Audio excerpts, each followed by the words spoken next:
nag-iisang diwata. Magician? Yes, dahil napakasaya dahil wala pa kasi. Sinong magician na yan? Hihintay natin ang nag-iisang diwata. Dahil napakalakas ang ulang kanina rito. So kayo, bigla.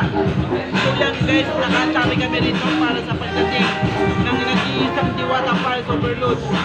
So ayan, napakasaya guys.